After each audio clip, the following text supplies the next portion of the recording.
The conditions in this cave support a microcosm of unique, possibly predatory life forms. Detecting an artificial structure somewhere in the region.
Integrating new PDA data. Son, there is always a pecking order. And in our world, money makes a hierarchy. I pay Maida a fraction of what I pay you, and you a fraction of what I pay me. If money makes the hierarchy, why is Marguerite making the decisions? We need her. We let her think what she likes, so long as she does what she's told. What if she doesn't? For enough money, she will. People always do.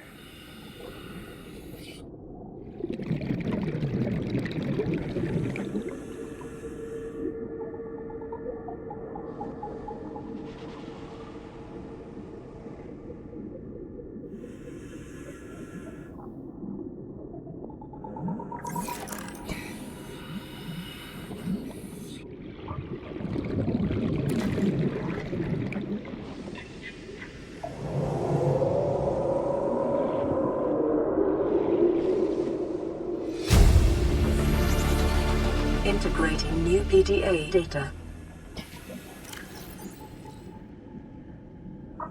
I thought it might get claustrophobic living underwater. Father feels it is. He'd tell me it was childish, but I stare out the window and sometimes I think how lucky I am to see this world up close. Back on the island, I wouldn't have believed the creatures that live down here. The fish, they glow. There's one that's 90% eyeball. Snakes twice the length of a habitat compartment. Certainly, it's not all friendly. Most of the plant life is toxic. I learned that the hard way. But I've managed to coax some marble melons into growing indoors. And when they don't cover our dietary needs, well, we eat the fish themselves. It's a bit gross, Welcome aboard, but there's nothing they wouldn't do. I've been attempting to document my findings. Father approves. He says understanding is power. That the more we know about this planet, the more we can use it to our advantage. I'm just doing it because it's fun. It's not easy without proper equipment and network access, but the old-fashioned way, observing, taking notes, testing theories, shows me the world in a way a spectroscopic analysis never could. Lately, I've been watching the crab snakes. They ambush their prey as it tries to feed on the mushrooms they hide in. What they don't eat settles on the seabed, which fertilizes the mushrooms, which feeds the herbivores, and so the chain continues. Co-evolution gives me the fuzzies. Signal location uploaded to PDA. Integrating new PDA data. New creature discovered.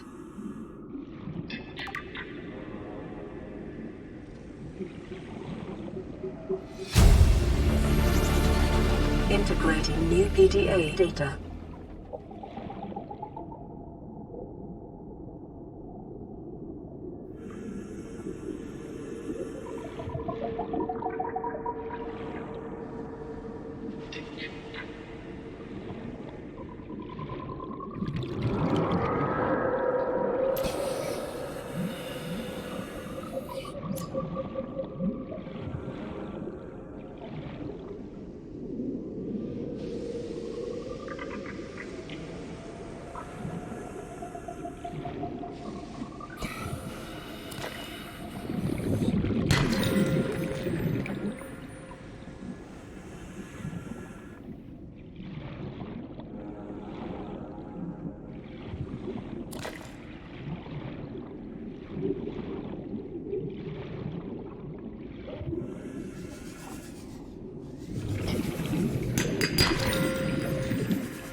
Integrating new PDA data.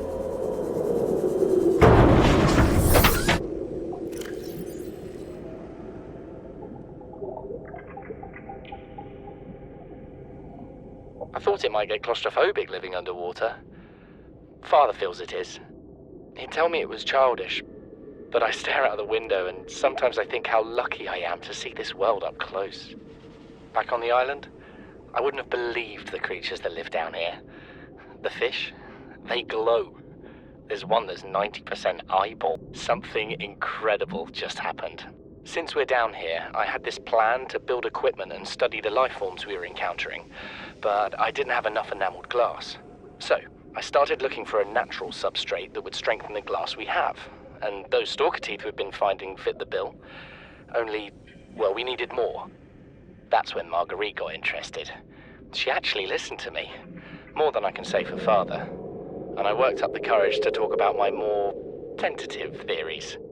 When I told her they were attracted to metal deposits, that their teeth get dislodged when they pick them up, her eyes narrowed and she dashed out of the room. 3 hours later, she came back, her pack loaded down with stalker teeth. I asked her about it. She shrugged and said my theories were good.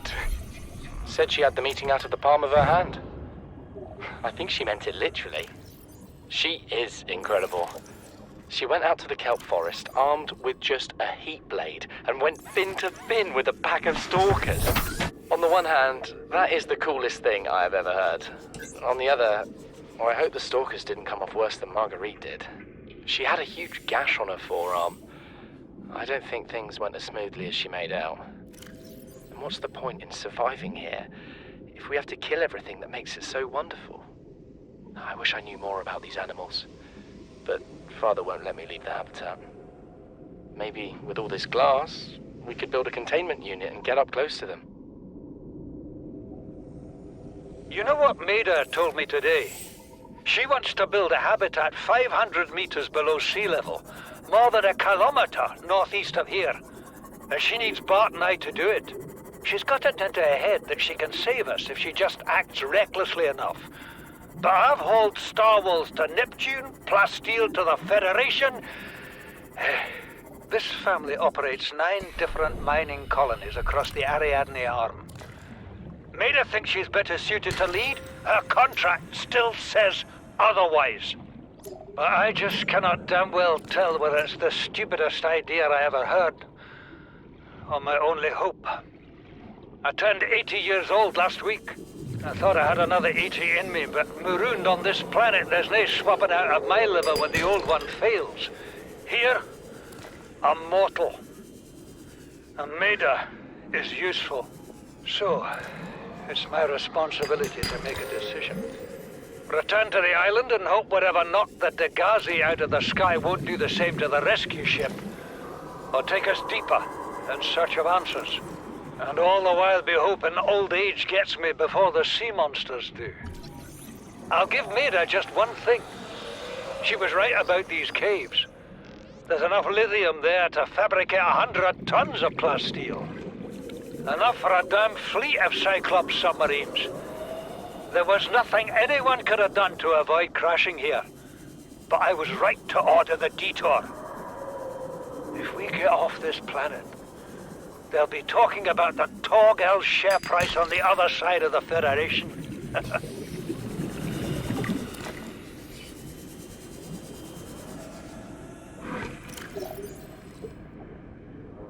These conniving corporate bourgeois, inbred, incompetent, self-absorbed jerks don't have a damn clue.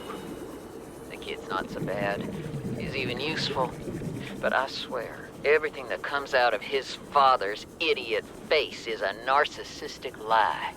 He wants to stay in this cave, his problem. I'm the one doing the heavy lifting. When sea monsters are hunting you, you don't hide. You hunt the sea monsters. Then you build a bigger boat out of sea monster bones and you hunt bigger monsters. Keep going until there aren't any monsters left to hunt you. I'm going deeper. I'm gonna find what shot us down and I'm gonna tear its damn heart out. I started the prep work. The kids taught me how to make enameled glass. I've started stockpiling metal ores to build myself a sea moth. I'll raid the indoor grow beds before I leave.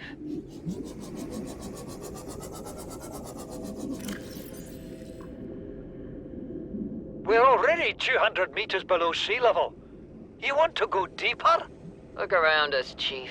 Water leaking through the hull, water outside the hatch. We're drowning real slow. If rescue arrives, whatever shot us down, it's gonna do it again and again until it's shut off. You see an off switch around here, Chief?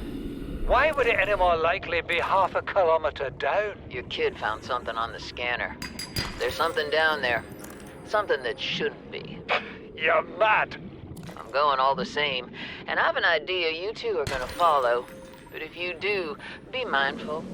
Your authority stopped at sea level.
Signal location uploaded to PDA. Welcome aboard, Captain.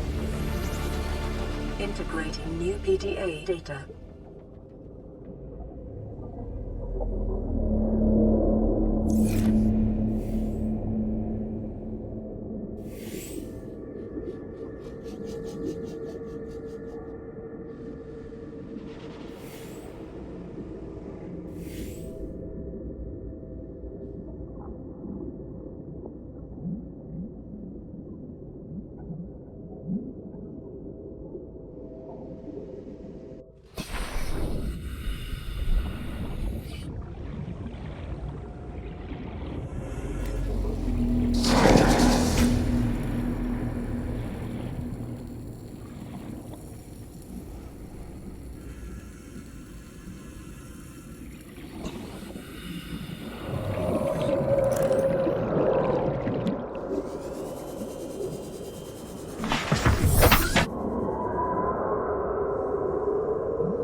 Seek fluid intake.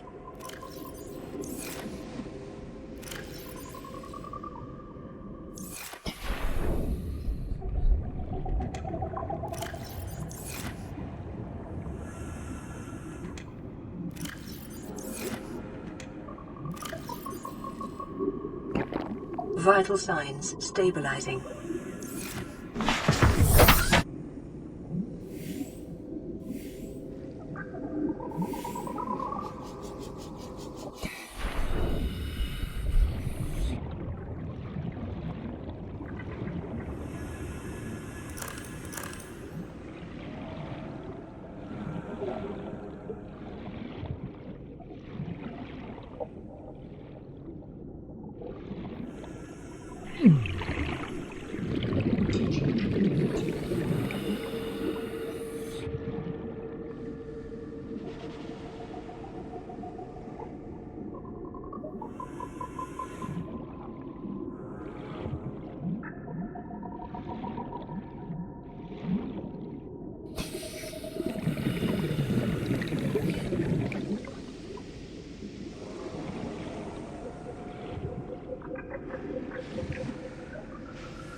titanium mass somewhere in this area.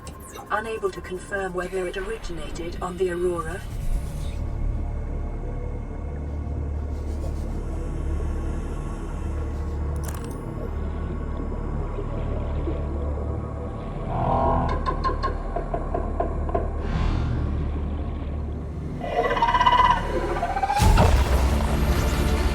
Integrating new PDA data.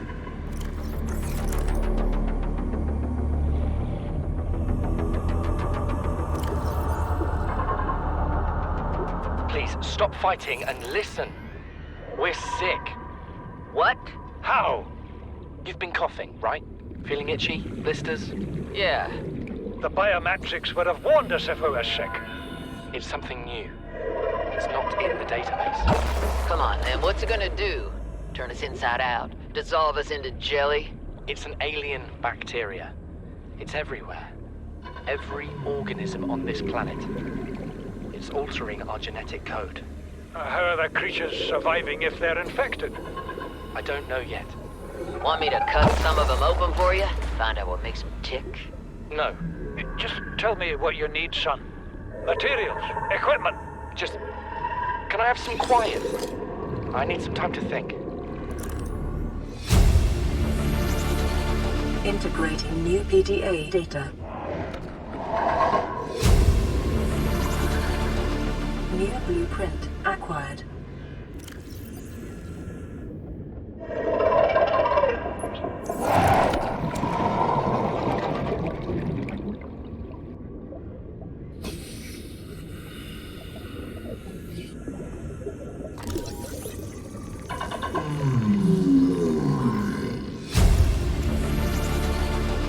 New blueprint acquired. Integrating new PDA data.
calorie intake recommended.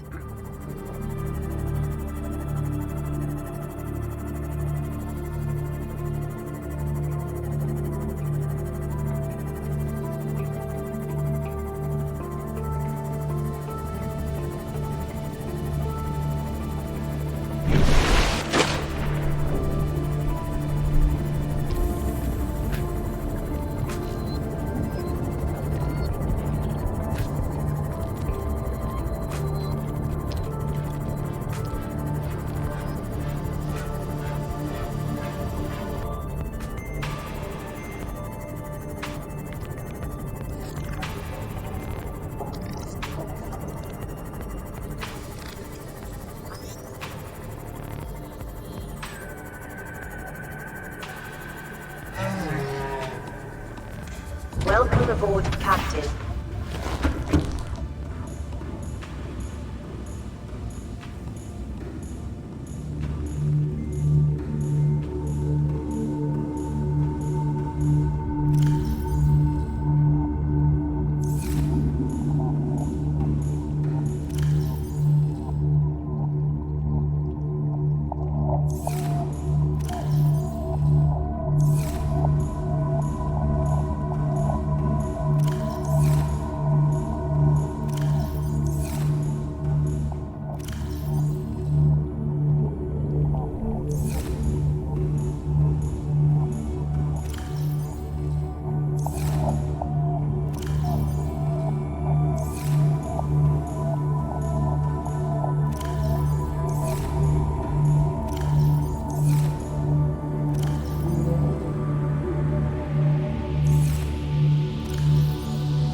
Vital signs stabilizing.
Systems online.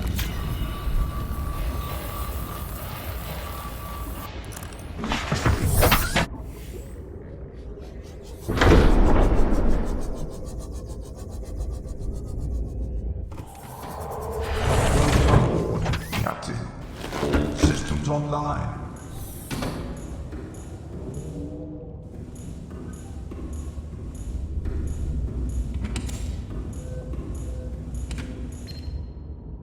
This is Life Pod 2, coordinates attached. We're way past our safe depth and bleeding O2. We'll have to swim for the surface, but it's 500 meters straight up.